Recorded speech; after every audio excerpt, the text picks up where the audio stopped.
This is flag football rules review and general scorekeeping information. These are just some general refreshers for scorekeeping.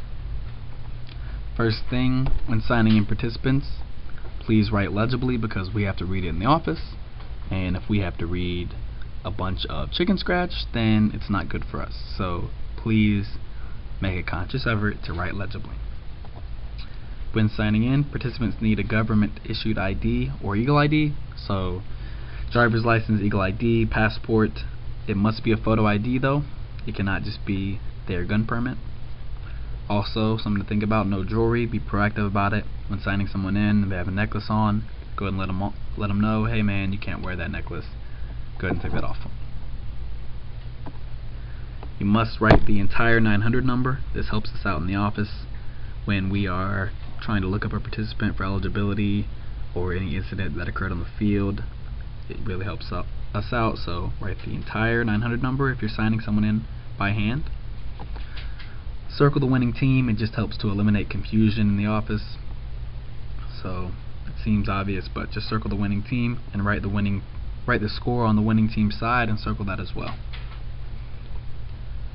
The final score and stats should match. So if Team A hits 3 home runs, they should at least win 3-0. If Team A has 17 runs on the tally, they should have 17 runs on the final. And then write staff members on every score sheet. So the spaces at the bottom, write the supervisor, scorekeeper, and umpires on the game. This helps us in the office the next day if there's an ejection or incident or accident. We can get up with the staff members and find out what happened. Also some general tips. Someone cannot just know their Eagle ID, so if they don't have their wallet and they say, I know my number, can I play? No, they must have a photo ID. And if they don't have a 900 number, they cannot play. So if, for example, what happens most often is someone will say, I'm an East Georgia student, this is my East Georgia ID. That doesn't fly. They have to have a 900 number, because if they are a RAC member, then they have a 900 number. This is just an example score sheet for flag football. You can see on the top will be for any player stats, so touchdowns, and then defensive stats, interceptions, unsportsmanlikes. We're also adding sacks this year, so sacks will be on the score sheet as well. And then the bottom is where you keep track of the score, and you also see there's a spot for timeouts. We write the time and the player number who called the timeout. See on the bottom where all the staff positions are listed, supervisor, scorekeeper, and all the officials. Then also you have to get the captain's signature at the end of each game. For flag football player sign-in, there's one scorekeeper per game, and you will keep track of all stats. When signing in participants, remember to note no jewelry, as I've stated earlier. Pockets are not allowed. This includes belt loops, pockets, exposed drawstrings, hoodies. Anything that could present a risk is not allowed. For flag football, number jerseys are required. No taped on numbers, so sometimes people ask if they can use athletic tape to tape on numbers. That's not allowed. They have to be either drawn on or homemade jerseys, or the jerseys they rent. They can't be taped on numbers. And then it's a minimum of 5 players to start, so if they have 5 people at the field, they can start the game, and then more people can come out as the game goes on. They can't wait for 7 to get there. If they have 5 there, they have to start the game. These are some general rules for flag football. Each men's and women's team may have a maximum of 7 players on the field, but as previously mentioned, you have to have a minimum of 5 to be in the game. Each game is 4 10-minute quarters. That's with a continuous clock until the last 2 minutes of the game. It's 3 timeouts per half, and then 1 for the entirety of overtime. Timeouts do not carry over into halves or overtimes. So if I use 2 timeouts in the first half, my 1 timeout remaining does not carry over to the second half to give me 4. Same thing, if I have 2 timeouts remaining in the game, in the second half, the score is tied and we go into overtime, those timeouts disappear and I get 1 for the entirety of overtime. So if we go into 4 overtime periods, it's still only 1 timeout. If you use it, you're out for the game. The mercy rule comes into effect at the 2-minute mark of the second half. For men's and women's games, the mercy rule comes into effect at greater than or equal to 19 points. And then for co-rec games, it's greater than or equal to 25 points. And then in the event of a tie, overtime's played. The way overtime works is that each team gets a series of 4 downs to score from the 10-yard line.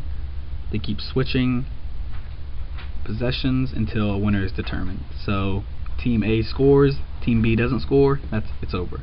If Team A scores and Team B scores, then they'll keep repeating that until a winner is determined. These are some more general flag football rules. During the game, you'll see on the next slide, each new series after a score will begin at the 14-yard line.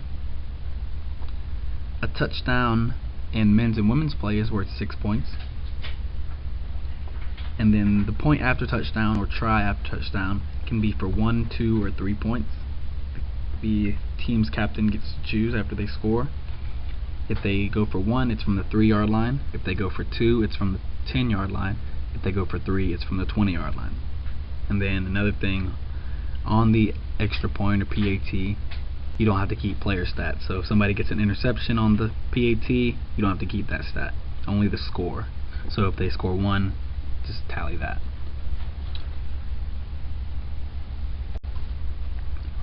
This is the layout of a flag football field.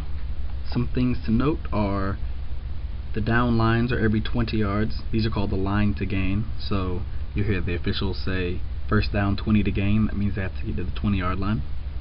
Teams are given 4 downs to reach each line. So if it's 4th down 20 to gain and a team does not reach the 20, then that'll be a turnover and the opposing team will get the ball at the same spot. Notice the X is the 14-yard line. That's where each new drive begins.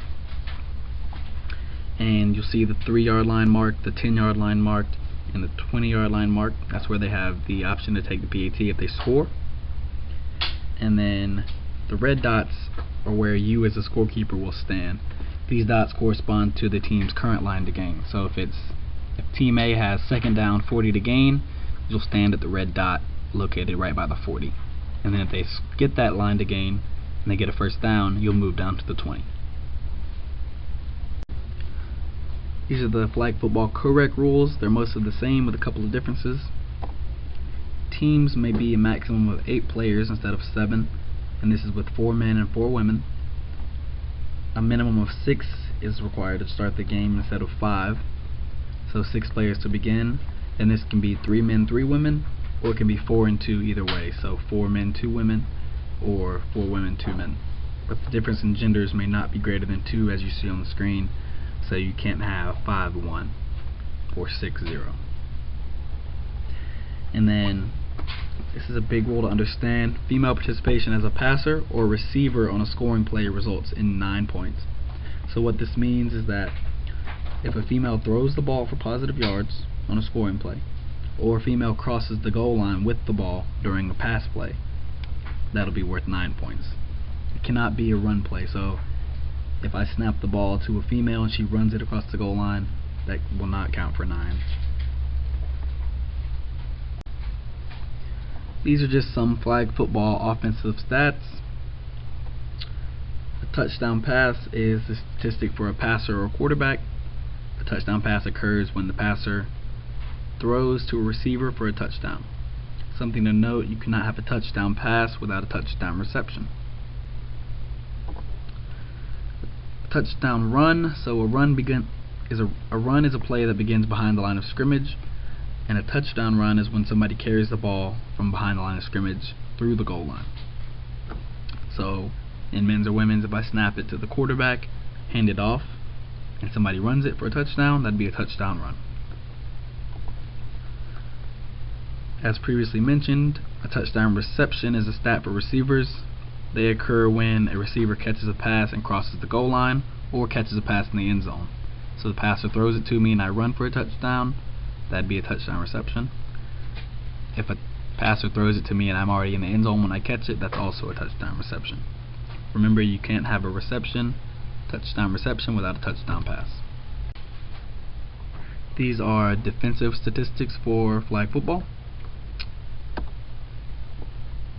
First, you have an interception. An interception can be thought of as when a defensive player catches a pass by an offensive player. So anytime someone on defense catches the pass, it'll be an interception. A touchdown return. This occurs when a defensive player intercepts the ball and returns it across the goal line for a touchdown. It can also be when a player catches a punt by the opposing team and returns it for a touchdown. So it can be thought of as anytime the defensive team scores, it's a touchdown return. And then a sack.